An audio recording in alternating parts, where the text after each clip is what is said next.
رہا یہ مسئلہ کہ فرشتے ہمیں نظر کیوں نہیں آتے، تو بھائی اللہ نے ہمیں ایک محدود علم دیا ہے. آپ کہہ سکتے ہیں نا، بعض لوگ کہتے ہیں سائنس نے اتنی ترقی کر لی لیبارٹری میں، اب تک فرشتے پر ریسرچ نہیں ہو سکی. بھائی وہ لیبارٹری مادی چیز ہے، اور یہ ایک الگ جہان ہے جنات اور فرشتوں کا، یہ سائنس کی پہنچ سے دور ہے.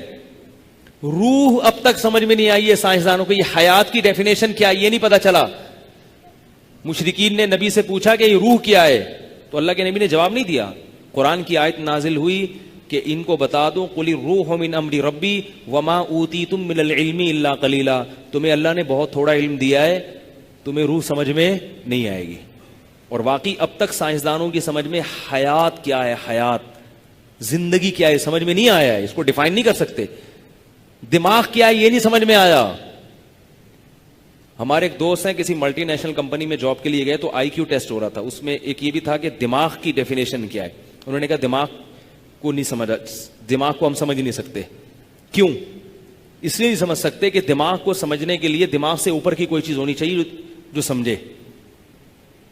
نہیں آئی نا بھائی، آپ دماغ کو اسی دماغ سے سمجھو گے نا تو نہیں سمجھ سکتے. اس دماغ سے اوپر کا کوئی دماغ ہوگا جو آپ کو اپنے سے کمتر چیزیں سمجھ میں آتی ہیں، اپنے سے بالاتر چیزیں نہیں سمجھ میں آتی انسان کے. بھائی آپ سے کوئی کہے کہ اپنے سر کے اوپر دیکھو کیا رکھا ہوا ہے، دیکھ سکتے ہو آپ آنکھ سے؟ آنکھ کے سامنے جو چیز آ رہی ہے، سائڈوں پہ جو چیز آ رہی ہے، نیچے جو چیز آ رہی ہے وہ دیکھ سکتے ہو. سر پہ کتنے بال رہ گئے ہیں یہ پبلک بتاتی ہے آپ کو، ٹھیک ہے نا، یہ لوگ بتاتے ہیں.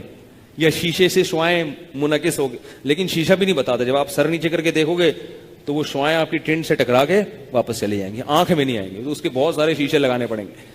تو آنکھ سے ہماری صلاحیتیں اتنی کم ہے کہ آنکھ سے ہم سر کے اوپر نہیں دیکھ، اپنا سر ہے حالانکہ. تو دماغ سے بھی ہم ایک حد تک سوچ سکتے ہیں، لیبارٹری بھی ایک حد تک جاتی ہے، مادی چیزوں پہ غور کرتی ہے.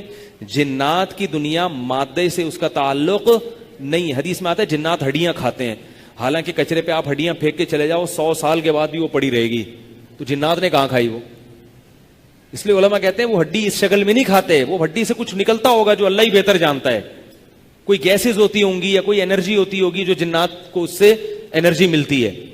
گوبر سے جنات کو انرجی ملتی ہے، ہڈیوں سے انرجی ملتی ہے، تو ملتی ہوگی، کچھ نہ کچھ ہوگا ان کا.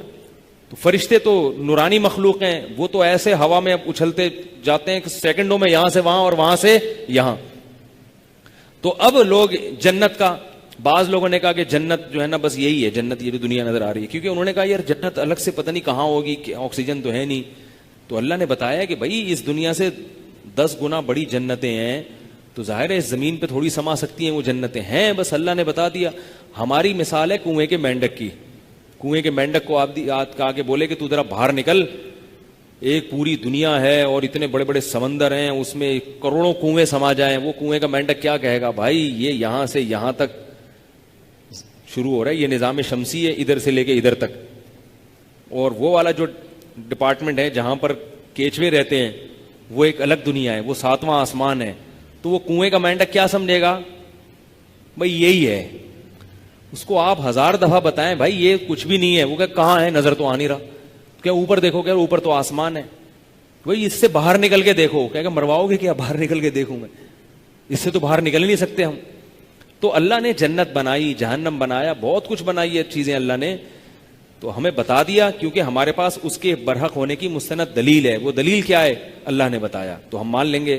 اللہ اس کے رسول نہ بتاتے یا مشاہدہ نہ ہوتا تو ہم نہیں مانتے. پھر تو یہ مطلب نہیں ہے کہ ہر عقل کے خلاف چیز، بے عقلی والی چیز کو آپ کسی کے کہنے سے مان لیں، ایسا بھی نہیں ہے. کوئی دلیل ہونی چاہیے.